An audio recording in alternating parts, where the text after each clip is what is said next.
Yesus berkata lagi, Ada seorang mempunyai 2 anak laki-laki. Kata yang bungsu kepada ayahnya, Bapa, berikanlah kepadaku bagian harta milik kita yang menjadi hakku. Lalu ayahnya membagi-bagikan harta kekayaan itu di antara mereka. Beberapa hari kemudian, anak bungsu itu menjual seluruh bagiannya itu lalu pergi ke negeri yang jauh. Di sana ia memboroskan harta miliknya itu dengan hidup berfoya-foya. Setelah dihabiskannya semuanya, timbullah bencana kelaparan di dalam negeri itu, dan ia pun mulai melarat.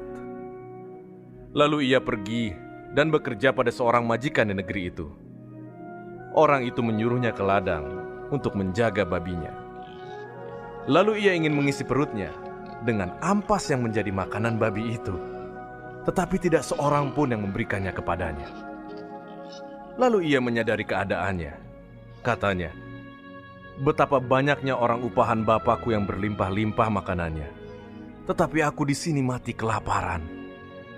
Aku akan bangkit dan pergi kepada Bapakku dan berkata kepadanya, Bapa, aku telah berdosa terhadap sorga dan terhadap Bapa. Aku tidak layak lagi disebutkan anak Bapa. Jadikanlah aku sebagai salah seorang upahan Bapa. Maka bangkitlah ia dan pergi kepada bapaknya. Ketika ia masih jauh, ayahnya telah melihatnya. Lalu tergeraklah hatinya oleh belas kasihan. Ayahnya itu berlari mendapatkan dia lalu merangkul dan mencium dia. Kata anak itu kepadanya, Bapa, aku telah berdosa terhadap sorga dan terhadap Bapa. Aku tidak layak lagi disebutkan anak Bapa. Tetapi ayah itu berkata kepada hamba-hambanya, Lekaslah bawa kemari jubah yang terbaik, pakaikanlah itu kepadanya, dan kenakanlah cincin pada jarinya, dan sepatu pada kakinya. Dan ambillah anak lembu tambun itu, sembelihlah dia, dan marilah kita makan dan bersuka cita. Sebab anakku ini telah mati dan menjadi hidup kembali. Ia telah hilang dan didapat kembali. Maka mulailah mereka bersukaria.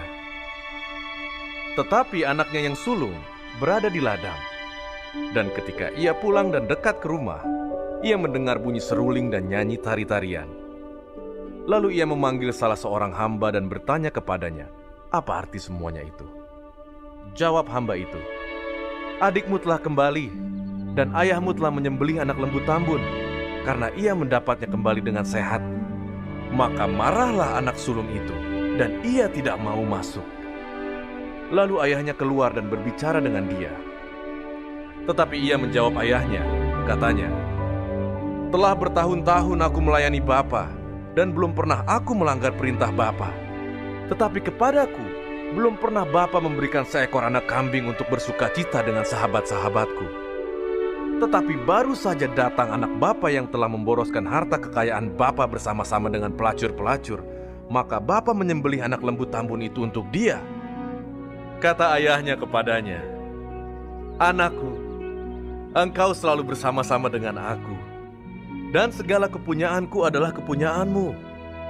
Kita patut bersuka cita dan bergembira, karena adikmu telah mati dan menjadi hidup kembali. Ia telah hilang dan didapat kembali.